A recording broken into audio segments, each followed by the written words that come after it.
mga kabalen, ngayon nagbabalik na naman si Kuya Carding. Na-miss niyo pa ako mga guys. Ngayon may darating po tayong bisita, tiga Bulacan. Ngayon itutur natin sila dito sa Clark, Pampanga. Let's go!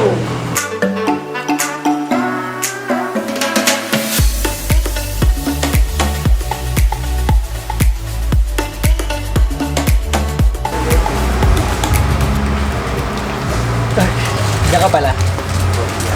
Guys, bale, nandito na kami sa isang bilihan dito sa Clark. Dito yung mga price nila, mga US price pa rin, mga dollars pa rin. So, i-convert natin sila. Yun, mga ibang tao, hindi na nila pansin to dahil lang medyo nag-close na lahat ng mga duty free dito sa Clark. Pero hindi nila alam, meron pa rin mga iilan na nakabukas. So, tulad na itong market na to, yan, mga chocolate, mga gamit sa bahay. Marami pa rin dito guys. Kaya yung mga hindi pa nakakalam, try nyo na pumunta dito. At sakto lang sa budget. So yun na, yung mga ibang brand na usually na nakikita natin sa ibang market. Dito makikita natin. Medyo kakaiba na yung mga itsura kasi American product na sila. So yan. Marami-rami din dito. Yung mga pero medyo may alaga pa rin. Hindi pa rin siya ganun kamura. Pero guys, kung ayaw nyo ng crowded, pwede kayo dito pumunta. Walang katao. Ngayon, kami lang tao dito ngayon. So, ito mga juice. Yan. Mga soda. Tara! Tara, dito tayo sa kabila. Oo. So guys, sa mga naghahanap ng Christmas tree, marami din dito sa loob. Kaya meron na tayong isang display dito. Meron na siya mga snow. May tamang kalangkaran yung ano. Pero masyado malaki ito para sa bahay. So guys, gawin natin, pumutol na tayo ng puno sa labas. Kahit isang sanga lang na ito. Para at least tipid pa rin. Tapos konting decoration. Yun lang naman. So, ayun na nga guys, medyo di namin nakita yung mga dapat namin yung nahanap.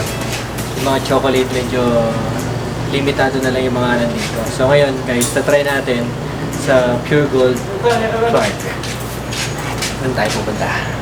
Let's go. Guys, ngayon, dito na tayo sa Pure Gold dito sa may Clark. So, pinarenovate ko siya para pagpunta natin, hindi pa tapos eh. Kausapin ko yung mga gumagawa. Tara.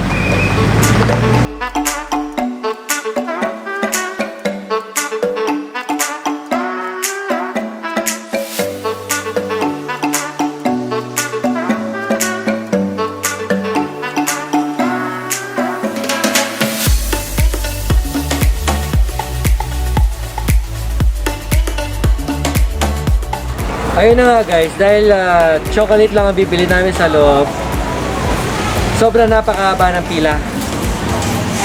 Ang dami lang binili, tapos ang dulo. So ang ginawa namin, umalis na lang kami.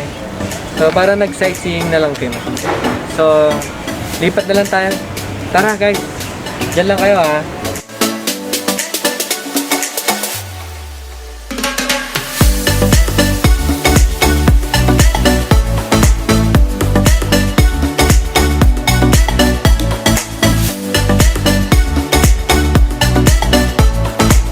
Nandito tayo sa Clark, SM Clark, Pampanga. So, dito na lang tayo magtingin-tingin kung ano mga pwede natin silin. So ngayon nandito tayo sa ATM machine. May mag-withdraw ba sa inyo? Ayan, hintayin natin si manager. Bigat ng itlog. Manager! So guys, ngayon nandito na tayo sa loob ng SM Pampanga. So ngayon dito mag-shopping tayo, titingin tayo. Pwede natin ngayon puntahan yung ice cream. Gusto nyo ba ng ice cream guys? Para medyo refreshing tayo. So samahan nyo kami guys, dyan lang kayo kailangan. Especially mga tiga Bulacan, yan, San Jose del Monte, Bulacan, tsaka mga tiga Kabalen. Huwag kayo maalis ha, nood lang kayo dito. Stay lang kayo guys.